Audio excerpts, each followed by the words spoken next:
the media today, and when you see the journalists, they don't engage in resolution, largely talking about problems because they don't have that exposure.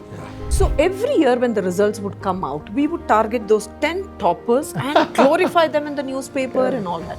So there was one parent who called me one day, and that really opened my eyes. She called me and she said that my son missed the rank by probably 1 or 2 marks, but he is not in a newspaper. Is he a failure? I didn't have an answer to that. We have very superficial way of reporting, and we are not going into a deep dive investigative reporting. Are we lacking today? It is just opportunities that differentiates between an achiever and a non-achiever. How to make these rural areas self-sufficient, which can tap the potential of these people, in multifarious ways, And that's what we plan to do with Antardhwani in Gunlupet. What they need is resources. What they need is knowledge, know-how. Nobody recognized this. The system did not. The politicians did not. Make them part of the mainstream is important. Right now, I feel they have left out of the mainstream. You see, mainstream is the technology India, techs, we talk in Bangalore. Nobody talks about rural. Hello everyone. Today I am very happy to have Seethalakshmi and Rahul, who are actually involved in the work of Antardhwani, and to understand their past, what they did, and how they got interested in this movement we have started, and then go into the details of what is their vision and how we can take it forward. To begin with, I would like to say both Seethalakshmi and Rahul have been of immense help to me in this organization of Antardhwani. So let us hear from them in their own words what transformation has happened. So Seethalakshmi, welcome to this podcast. Thank Rahul, you, Doctor. Thank you, welcome to Dr. podcast. Ajay. So Seethalakshmi, I know I met you as a editor of Times of India. Can you just go down the lane to explain what changed and how you came to join this movement, and then maybe a few views, and Rahul can step in afterwards, and what made you join Rahul? It'll be interesting for the audience to know how two prominent people out of media came to this organization and how they are trying to transform it.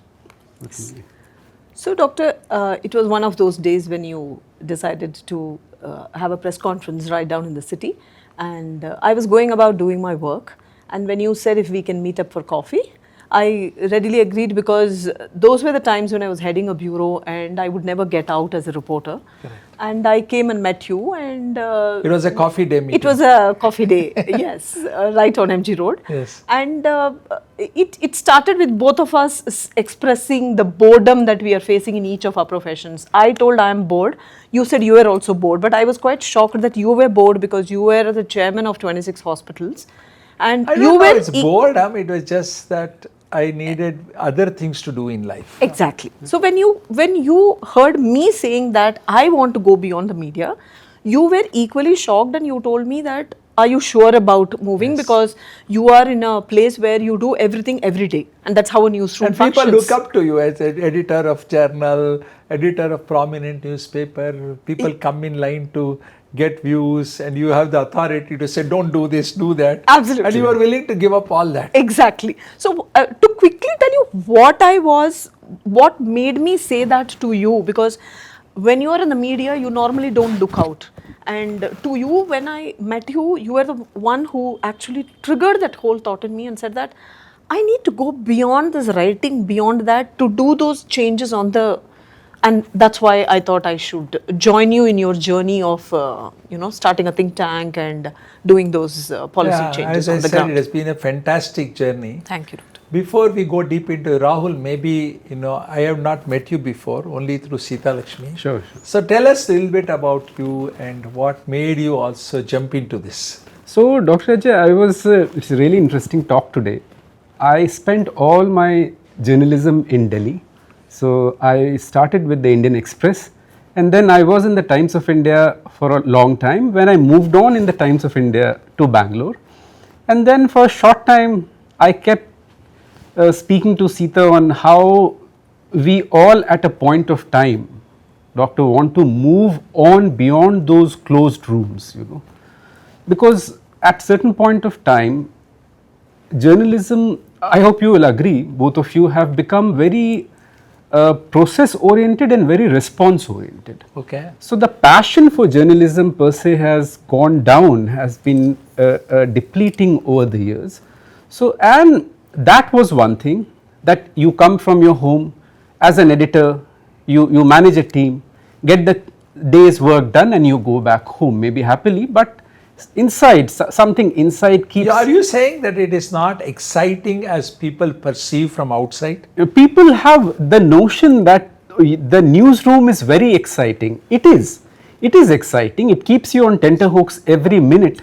Yes. But after some years of spending, after you know the in and out of journalism, the way it works, whether it is print or television, you are overwhelmed with it, and then you want to do something which kind of fulfills you in a different manner. Yes. Right. So, and then I kept speaking to Seetha about this, and she was in very much sync at that time, in those, what I also want to do something, and then one day she told me literally that I am going to meet Dr. AjaiKumar, and he's the chairman of HCG, a fabulous cancer care center in India, which is doing remarkable line of treatment, and you share something to do beyond what you have been doing that time, So I was very interested that who is this person? So I asked him some bit about you, that tell me something more about Dr. AjaiKumar, Then I remember we were sitting in terrace that day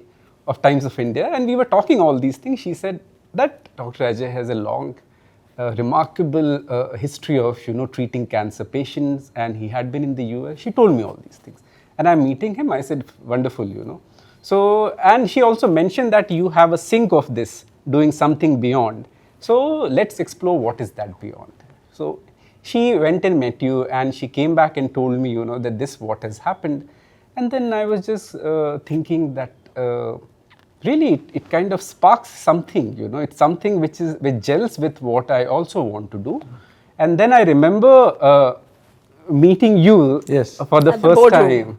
I remember that room where we met, and that room became our meeting place for long years, Correct. And then you asked me, and I also discovered you that day as somebody really, and then I got to, in that short time, I made out your thoughts, what you want, in which areas you want to go ahead, and that was remarkable. And that's one blink, I think, what she told, and then we met you.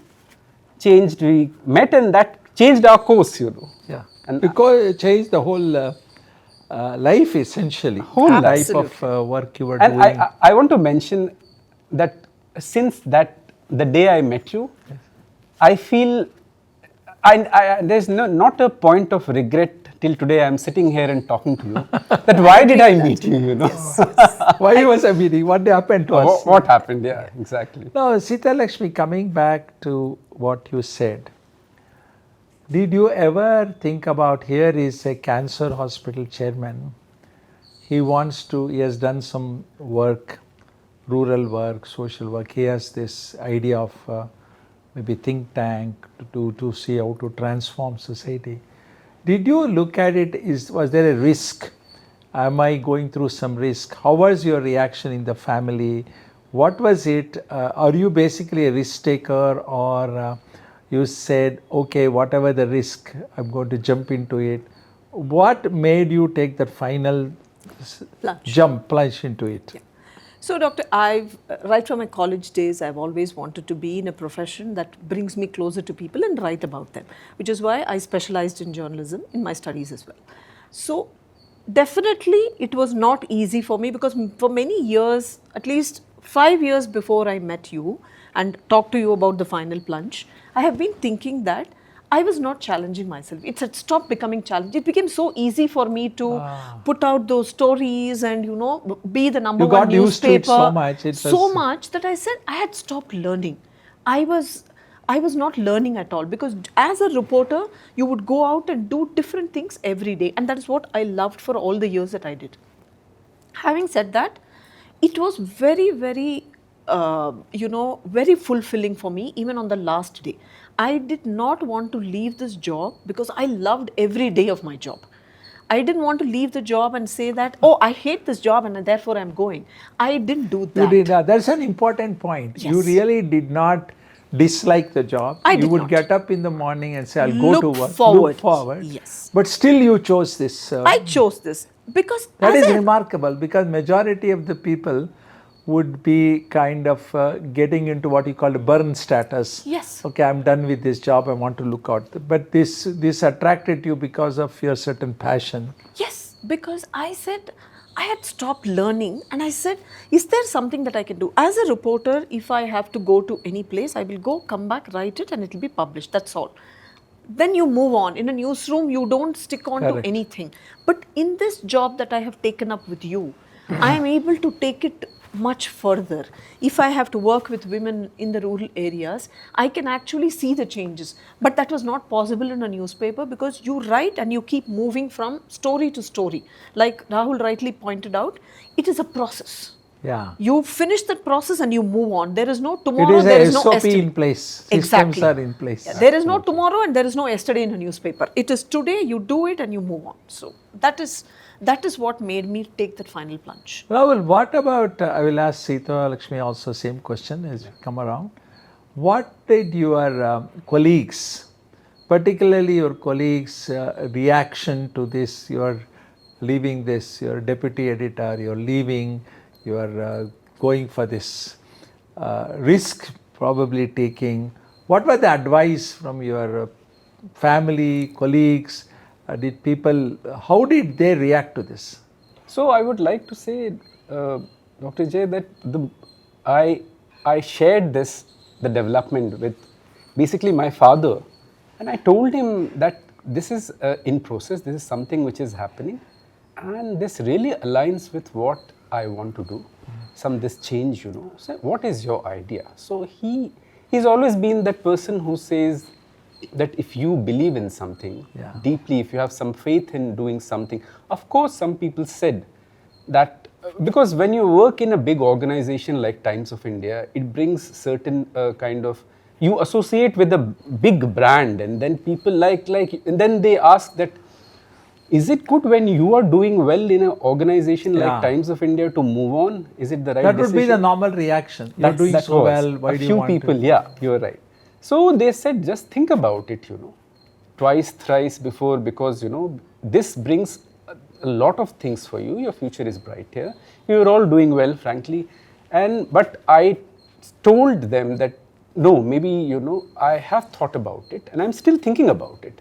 But slowly it is gradually sinking in me that this is something which I really would like to do.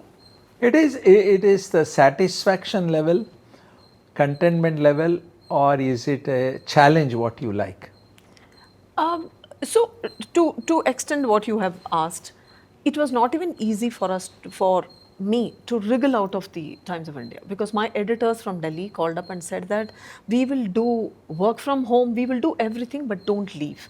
Because like Rahul rightly said, that we were performers in the That was the big thing. Yes. So they said no, because nobody leaves when you are there, because the whole team, nothing stops because somebody leaves an organization. But it was also tough for me to convince, and they said that, why would you go and join or start a think tank in a cancer hospital leaving the Times of India? Because the Times of India is looking at all the hospitals, so what is it? Are you starting something of your own? So the challenge was for me to convince my editors than my family members, because family members, I would go back and say, oh no, this job is not challenging me anymore, I'm not doing anything new. So that was it. So challenge is what I would answer. I would want to ask you, Dr. J, at this point, Yes. which very much sinks that now you have worked with two journalists for past 7 years. Yeah. So your perception of journalists and journalism, before that and now? Has been there a change? What is it? See, to me, what I would say, I was about to say is, both of you are really phenomenal people. You are not ordinary people, you are extraordinary people. Because ordinary people would never have taken this leap. And they would be more for security, I want this, I want to do this. And you are very secure people, and you had certain vision. And fortunately we got connected, and you said this is where I want to go. It is like a very dream-like story. But in answer to your question, I always looked upon journalists as somebody who is inquisitive, who want to learn, and I would say majority are good people. And they want to they have chosen journalism with their command over the language, the writing ability. So they are people who are very good. And we have lot of journalists who have done remarkable work. But on the other hand, when you and Seethalakshmi came over, and some of the things Seethalakshmi said, which I will ask her to elaborate, is, see, I am now seeing it from the other side, makes a difference. That was a news to me. Okay. Because I thought journalists would always see from the other side also. Maybe you can explain that, and we towards the end also we can sum it up when we do. But it'll be interesting to hear what you meant by seeing from the other side makes a difference. Okay. So I'll give you anecdotes when I first went to Hunsur to do the tobacco project to do with the farmers. So how would I have handled it? That is the plan where we did alternate farming for farmers we who are growing piloted, tobacco. 50 and you farmers. took a lead role in that. Yes. So when we went, and first when we briefed you on what this whole project is going to be, we will pilot it with 50 farmers, get them out and do alternate farming. Now, as a reporter of the Times of India, as a journalist, how would I have handled it? I would have gone to them, spoken to 15 farmers and spoken to all the stakeholders in the story, come back, written it, forget it. Now, what happened with this project that I moved from the newspaper is that I am still in touch with the farmers, which does not happen in a newspaper, because you can't keep track of so many story, people. It would be over. Exactly, you said it. It is just a story. So for me, the learning in the think tank, working with you, was that you deep dive into something and you are still in touch with that and see the logical end to that project. Now today, there were even 15 days ago, the farmers called to say that the sandalwood trees are all growing so beautifully. Wow. Now, that is the satisfaction. I'm not saying we didn't have all these things in journalism, but when you call and tell that, okay, there has been an impact on the story, it would have been there. But today, you're seeing it, you're seeing this plant grow. Now, that is what is the difference. Rahul? Yes. I would just like to add that what Seetha is telling, that today's breed of journalists, it's not a blanket statement, but today the breed of journalists boast on borrowed information. So largely we broke that thing. In past 7 years, we have first-hand information of a lot of things, first-hand learning. We have enriched ourselves in manifold ways, which I cannot even tell you. Yes. So we have seen the surface scraping at many places, how things are from our eyes. And that changes you as a person as well. Yes. So you approach things differently. You mean to say in India, we have very superficial way of reporting, and we are not going into a deep dive investigative reporting? Are we lacking today? I mean, I would not like to say for entirety, but I would like to say that this trend is increasing, where that breed of journalism is taking over, who believe in short responses, short moments of their 30 seconds by fame. So less first-hand exposure, less research. I'm not telling everybody is like that. Because I think the problem is, even today in the talks we give, the people who invite us say they give a very interesting topic, but they want you to cover in 10 minutes, 15 minutes. Yes. That is exactly what you're saying. So we are not having a deep discussions, we are not going into the depth of it. Right. That kind of investigative work, authentic work is lacking. Maybe because of the demand, people want 30 seconds quickly to say what it is. They don't want to spend time on going into the depth. They just want to know a brief summary of it. Is that what it is? It is. And also, when you read the media today and when you see the journalists, they don't engage in resolution. See, largely talking about problems because they don't have that exposure. Yeah. When she's telling about this alternative tobacco farming we did in Correct, Hunsur, we helped 50 farmers, supplied them 15,000 high-grade saplings of various kinds, Yeah. changed their lives a bit, It was a trial. But it changed our perception that this can be done. This is not how it can be done. What is the solution for this, Yes. So what we pick today is we see a bit of everything, but we don't get to learn from anything much. That's what it is. You are right. I think that's a good point, Seethalakshmi. Now, taking your journey for the last several years, since you joined our think tank, we had lot of ups and downs. Because I think at that point, we were more of a seeker Yes. rather than having a what is our finite point. See, our journey has been a seeker's journey. Do you agree with that? And how has this journey been to you? And what is based on that, how do you see things differently now in 2025? And then, of course, we can talk about the future. Yes. So, Doctor, you're right that we have been seeking information and the way we have looked at projects and all that. But it has been a lot of learning. Like you always said, I have never heard all my previous bosses telling me you can fail. Because in a newsroom, you cannot fail.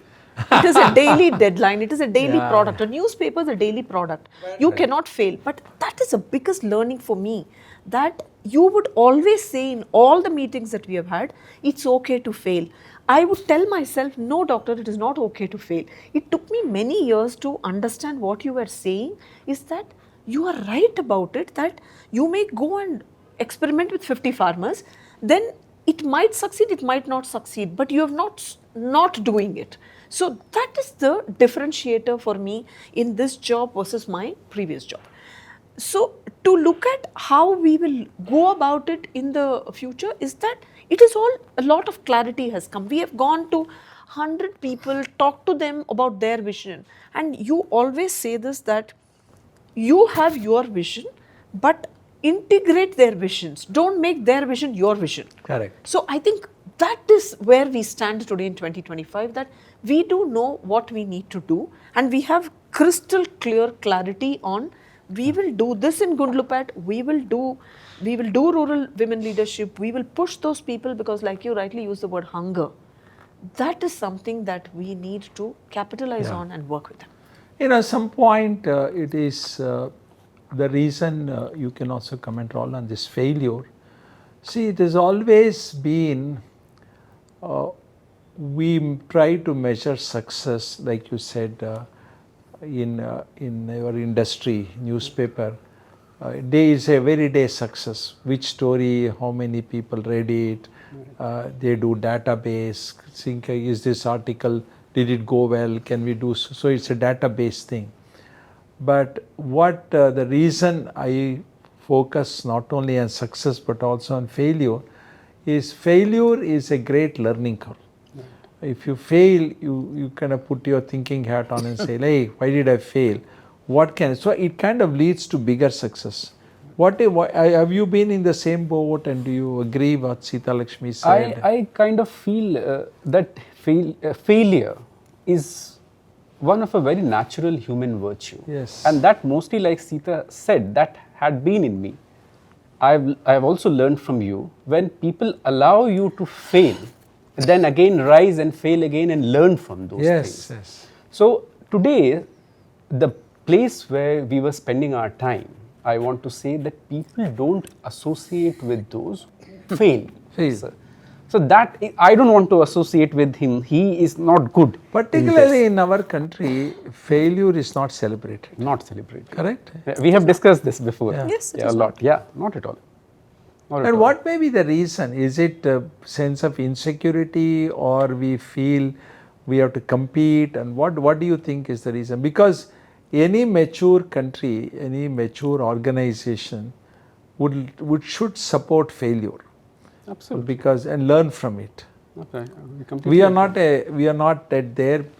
What could be the reason? And that's called a journey that's called a journey that makes it complete. Yeah. Without failure, there is no success. Yeah. And when there is success, there will be failure. That completes your journey. I think that you need to reflect on the other point, Doctor, is that we people generally today they have stopped reflecting. We have also discussed a lot on this. Yeah. Why is the reason, what is the reason that this is happening, Why a person has failed, Failure is not a hallmark of not being successful in the future.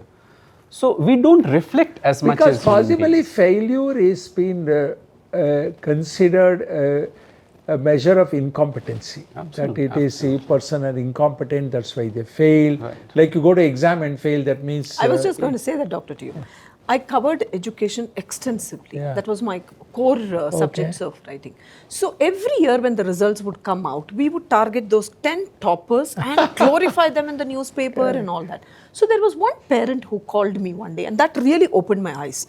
She called me and she said that my son missed the rank by probably 1 or 2 marks, but he's not in a newspaper. Is he a failure? I didn't have an answer to that. Not only that, Seethalakshmi, see, he might have got a rank, but even so-called those who didn't achieve any Yes. ranks or near rank, maybe ordinary pass or even a fail. One of the things we have found out in our journey of this Antardhwani is whether it is urban or rural, all of them have talent. Yes. Do you agree with that? Absolutely. Absolutely. You met so many rural Yes. women, girls, and our conclave meeting. Yes. What are your views on Each one of them. It is just opportunities that differentiates between an achiever and a non-achiever. Simply that. And as a society, we have celebrated success only. Yeah. We have never gone back and told people, like you said, I have not heard this. And therefore, because I have not heard that you can't fail, my father would always tell me that you have to get first rank. My father would always say that, so I would strive towards getting that first rank. So, even in journalism, I would tell myself, I can't miss a story. If I miss, I was very harsh on myself. I'm still very harsh on myself. So, when you tell me that it's okay to fail, you're actually telling me there is a path for you to learn. Yeah. I think other thing is, Rahul, is in our journey in Antardhwani, our IHTUA, the activities, we have come across a lot of people who may not be brilliant mathematicians, but their brilliance is elsewhere, maybe art, maybe in strategy, maybe in music. Right. So, when we looked at a lot of rural people, urban. So, as Seethalakshmi said, the opportunities, what they are not given and all. How do you see this going forward with the divide of India between urban and rural? And what do you think so far our journey has been in changing this scenario? I'll give an example. We fielded a candidate in the Gundlupet Assembly elections, in the Karnataka Assembly elections last time. And at least 50-55 people of our team worked day and night for that.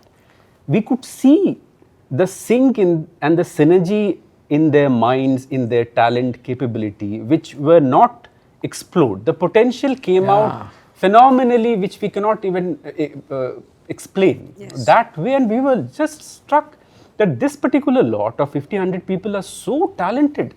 Each one is doing their own demarcated work, and they went on doing very well, Everything, somebody is handling communication, somebody is handling regulatory filings at the Election Commission office, somebody is handling communications to these people. We were there day in, day out. So what you say, that people have talent, only the opportunity is something which we have to bridge. We have always spoken about this, Second, like you said about the urban-rural divide, the thing, what is happening today is the migration from that we also have spoken and that we want to work about, that migration is happening from, it has been happening over the years from rural to urban areas. How to make these rural areas self-sufficient, which can tap the potential of these people, in multifarious ways, And that's what we plan to do with Antardhwani in Gunlupet, make it self-sustainable in terms of employment, in terms of tapping their potential, abilities.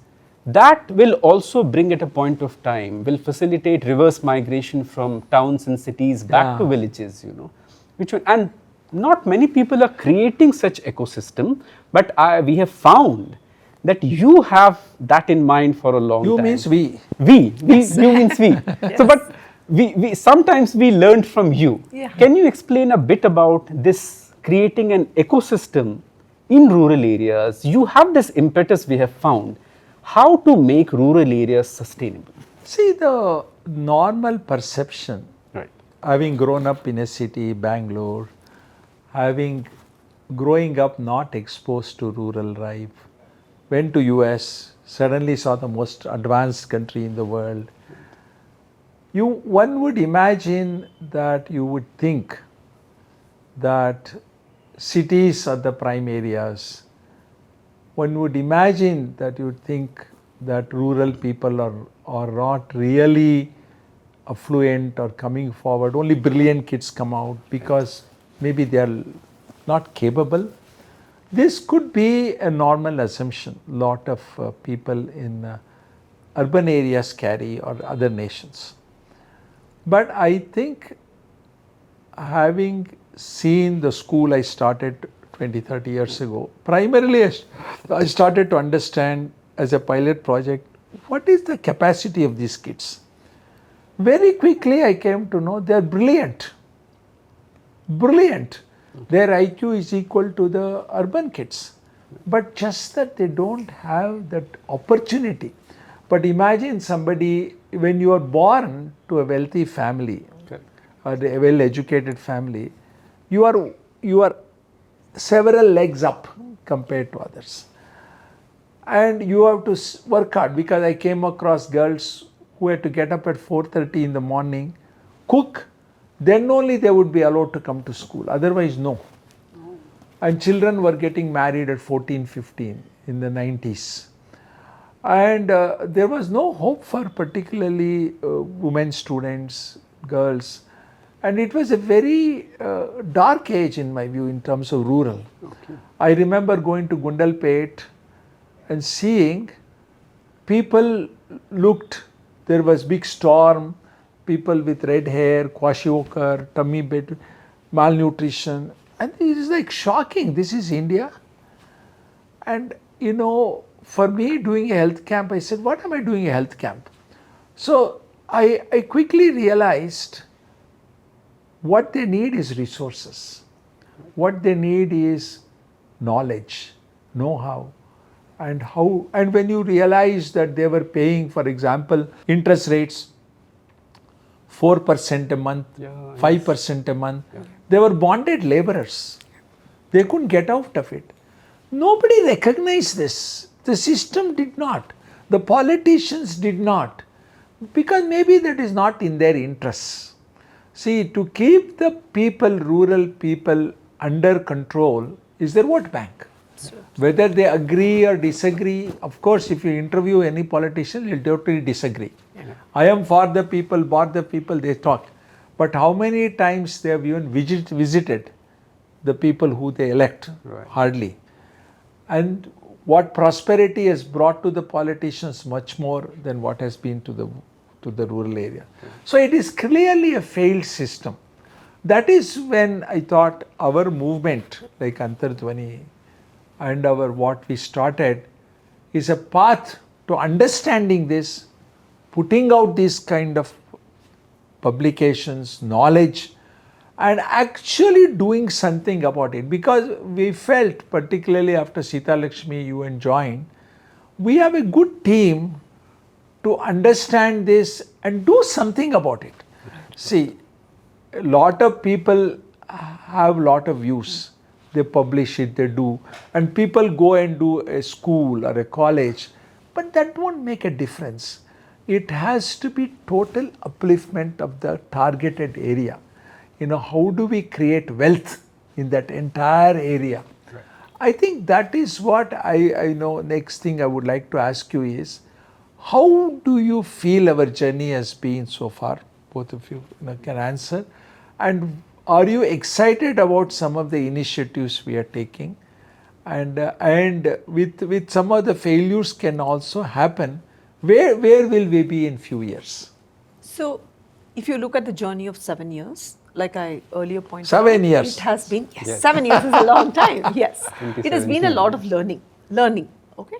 Now, we are raring to go where, now there is the time has come for us to do something concrete on the ground, which is why I keep going back to your Gundlupet vision and also looking at the rural areas. So, to give you one quick anecdote, when I joined journalism, when people ask me, why did you join journalism? I said, I like to write about poverty.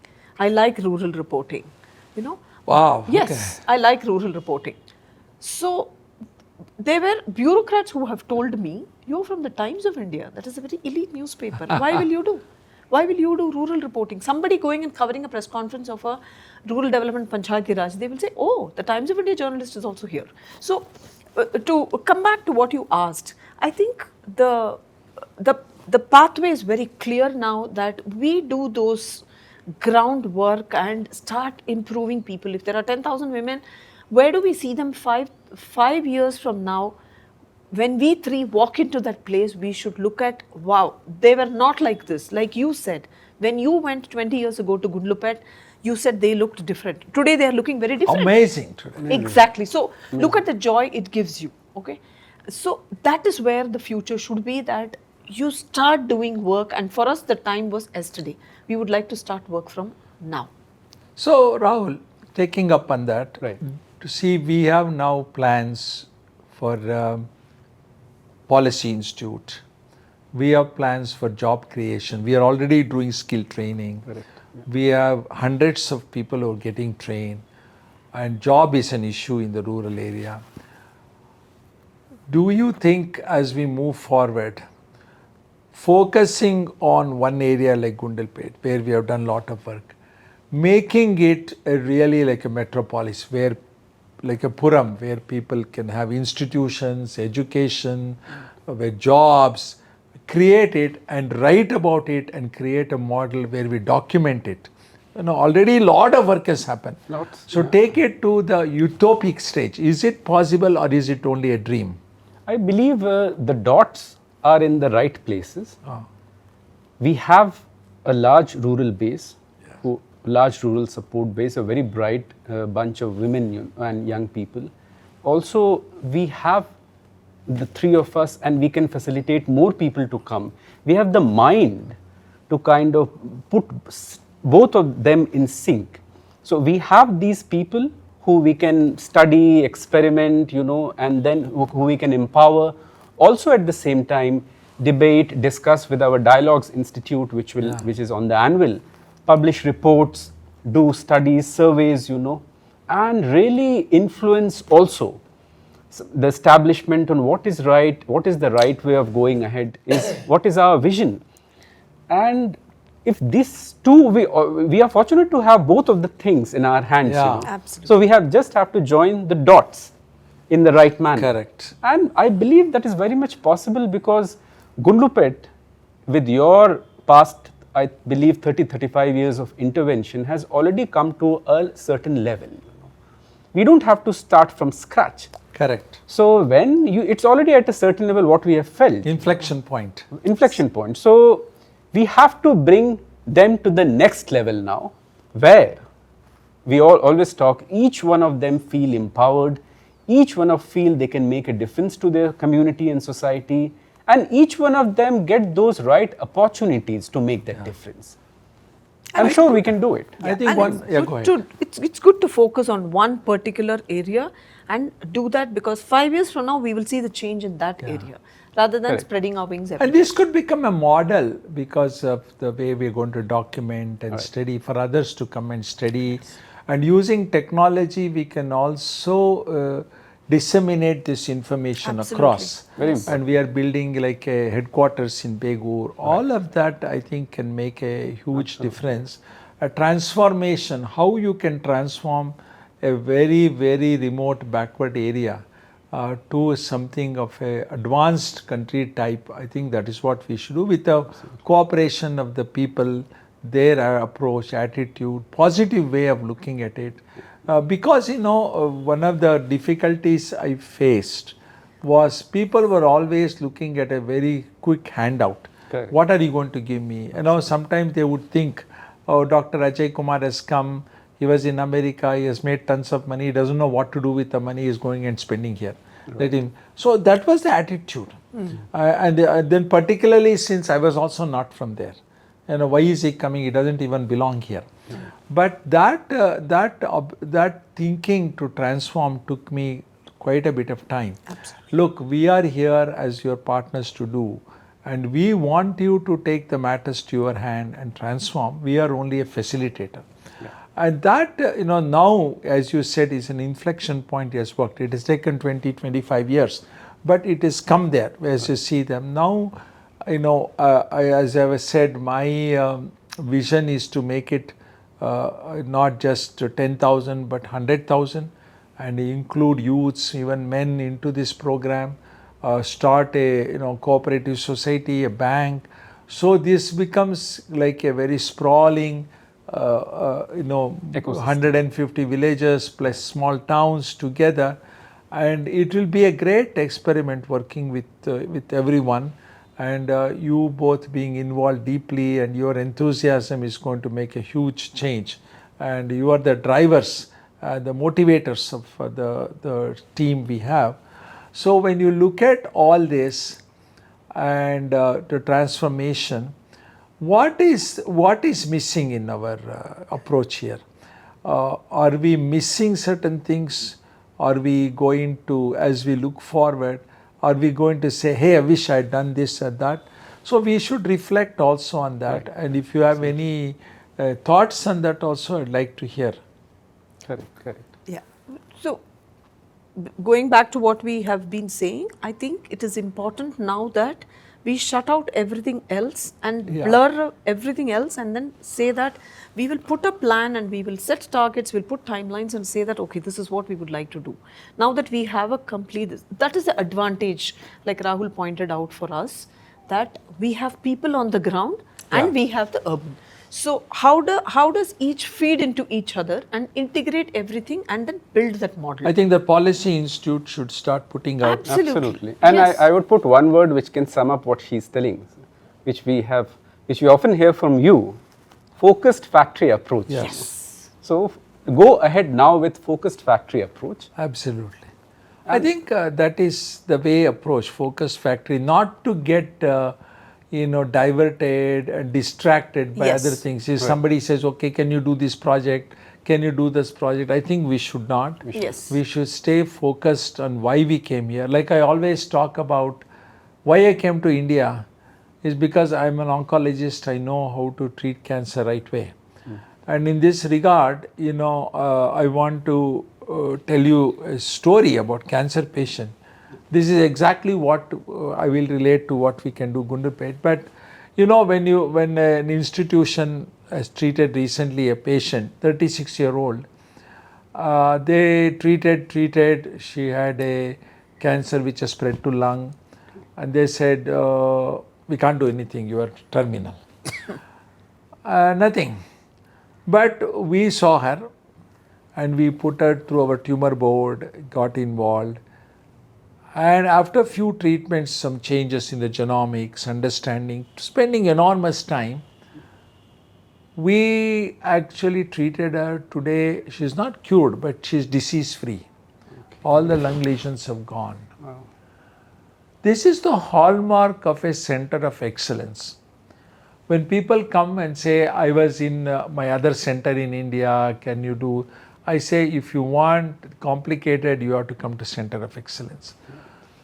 Taking that analogy into our rural program, people always think, what do rural women do? They can't understand the goodness and all that. Why do we have to teach them all this value system? First, let them make an earning, let them come out of poverty. See, we feel we have to be highbrows in order to learn about values and ethics and all that. Right. Because these people, anyway, I buy their vote, I give them some money, they will do it. Because it is shocking when we hear our rural women say, who wants the 3,000? We want job. See, the reality is different what they want. What we assume they want is different from what they want. What they want. Exactly. And that is where we are not paying attention.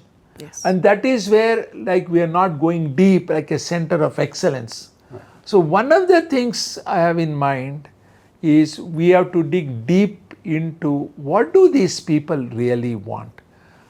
Are they also grown enough to think of value systems, ethics, moral values? That is when I talk to them about some characters of Mahabharata. I was surprised they don't know. But it is our job to see how they can know. We can't leave it alone. So, and they're brilliant children. They have done bachelors in economics, masters in finance. They're good. But I think make them part of the mainstream is important. Right now, I feel they have left out of the mainstream. They are made, even though they are majority, they are not in the mainstream. Contrary, see, mainstream is the technology, India, techs, we talk in Bangalore.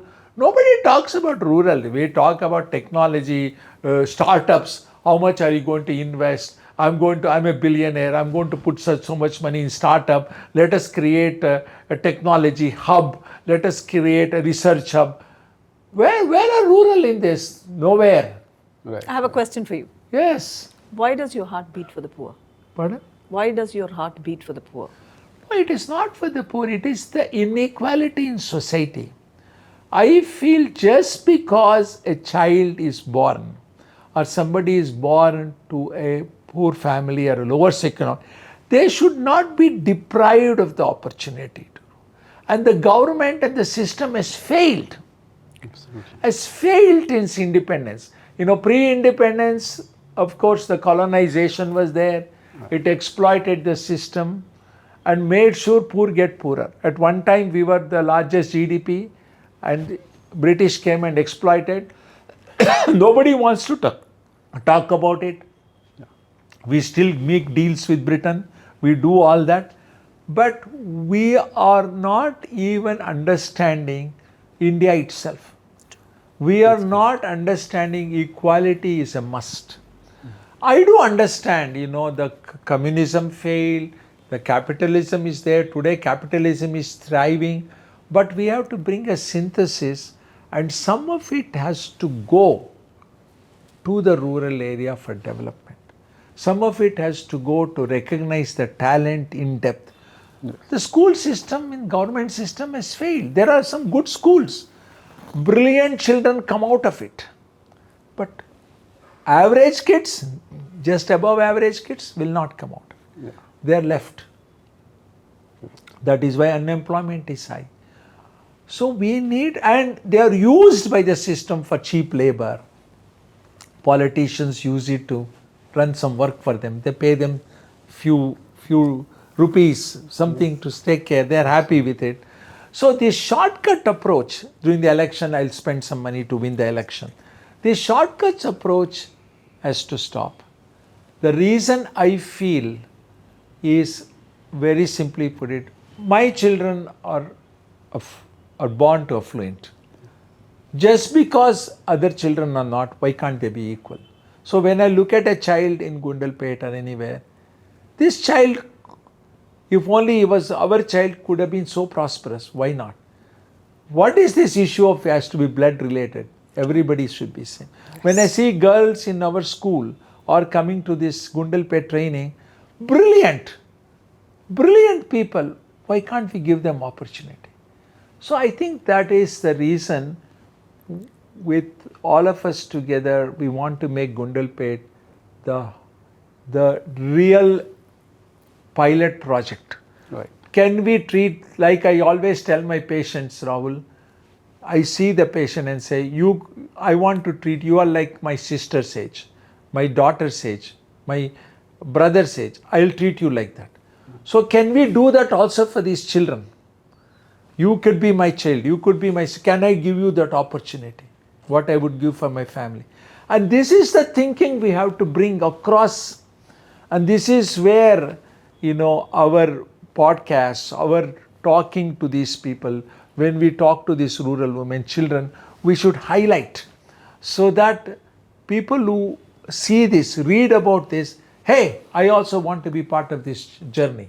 Yes. There are people like that. There are a lot of good people who want to be part of the journey, but they don't know the way. Right. I think this model of Gundalpet, this model of our institute, policy institute, should give them the path.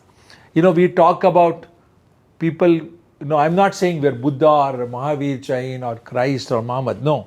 But individual Socrates, Stoic philosophy, individuals are brought and given the path. So why not we take this and given a path for Gundalpet, say, hey, follow this path that can lead to something extraordinary for you. So we can create that kind of training center. We can even, when we show people change, rural people, rural women, their thinking, their talk like philosophers, thinkers, world will be amazed. Yeah. Hey, where did you come from? Sure. Hey, from Gundalpet I came, I did this. Yeah. It will be phenomenal. I think we should experiment. Like I said, again, failure is no issue. If we fail, we'll open another thing. I have accepted it in full. Yeah, I have accepted, but we will go and try. I think that is the journey we should do. Any final thoughts you have, Seethalakshmi, Rahul? And this, what you said just now, that philosophy is always associated with more so urban people. Yes, educated people. Educated people. And because our whole sense of education is different.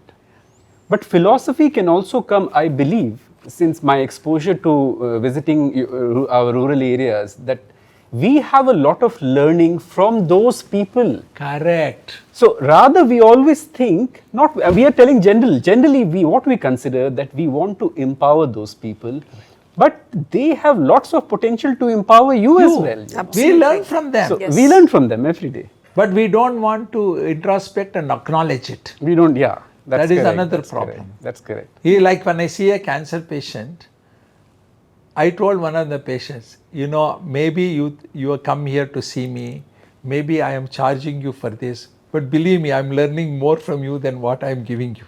Right. Because when they smile, when they talk, when they know they have only 6 months to live, still they're smiling and talking actively and full of life, we learn a lot. Absolutely. And that is exactly what you said about learning from these rural people. We learn happiness. They say, I don't have water for 5 days. Still they are smiling and doing, and still they have positivity. I think we should get this out. And they are true philosophers. In fact, I always tell my children, when we talk about great philosophers of, let's say, Buddha or Confucius or Socrates, they didn't read books. Right. They didn't go for degrees. They just interacted with people. It was like based on that, they came up with a philosophy. Like I told you one incident about goodness. It seems in the ancient Athenian times in Greece, there is a person famous general is walking in the streets, he knows him. Then a person encounters him who is covered his face and says, sir, I have some information I need. He says, what do you want? Where can I get some good food, some good articles? Where think I need good food and vegetables and all that, some grocery things and all. Where can I get here? There's a market here, down the street here. You go, that is the best area in Athens. You can get a lot of good things. Oh, then one more, sir. Where can I go to get some goodness? He's shocked. I don't know. Who are you? He says. That guy is Socrates. Okay. See, Socrates' way of managing is all dialogue. Right. Dialogue is what we should go for. Dialogue Institute, because through dialogue we can learn. Even a common man can teach you so much. A common woman can teach you. That is why I think we should transform Gundalpet into a dialogue institute. Yes. Get people, have our institute and do. So I think I'm all excited. Seethalakshmi, you would like to say something? Absolutely. Can't wait to go like it is for me. In a newsroom, I would be very excited about every story that I wrote. So for me, the Gundlupet story is what I'm dying to write. And this could be our experimental area. Try this. Absolutely. Why not make them philosophers, thinkers? Yes. Why not they participate? It's not all about just affluence. It is all about goodness. It is about difference between being a good person and goodness. We should dialogue all that. Yes. We will do a separate podcast on some of these things. What is Stoic philosophy? Yeah. We'll invite some thinkers. Let's start something like the goodness index. Yeah, index. We'll measure it today and then we'll measure it and after. what is Stoic philosophy? How it can make a difference for you? And what is wealth creation? And is wealth creation necessarily give you happiness? We should discuss and debate this and bring in the people to also, controversial people also discuss. So we'll do that in the next episodes and all that. Yes. Yeah, we Okay. look all Open set everyone's for mind. this learning and unlearning process. Learning, unlearning. Unlearning and enrich and be a better human being. Yes. That is also equally important. I think this institute should focus on that. Yes. So with this, I think we will conclude our podcast for today. And thank you, Seethalakshmi, Pleasure. Rahul, As you being say. my partners and participating in this. We will do a lot more, and we will bring some very interesting people together. We'll talk to them It was and wonderful. take this movement also to a far higher level. We'll reach the Mount Everest. That is the moment we'll reach. Thanks again. Wonderful. Thank you. Thank you, and it Dr. was Jay. wonderful Thank talking you. to you, Doctor. Often questions are never posed to journalists, but I think you did a fabulous job. Fabulous job. Being and a great posing a lot of conversation. questions. you know. Yeah. Yeah. Yes. Thanks. Yes. Thank you, Thank Dr. you. Ajay. Thank you so much for all the opportunities that you've given us. Thank so you. far. Equally, both of us have. Thank you. So we always say we are a team. When we say you, he says we are a team. We are a team. Yes, so yes. we are a team. Yes, absolutely.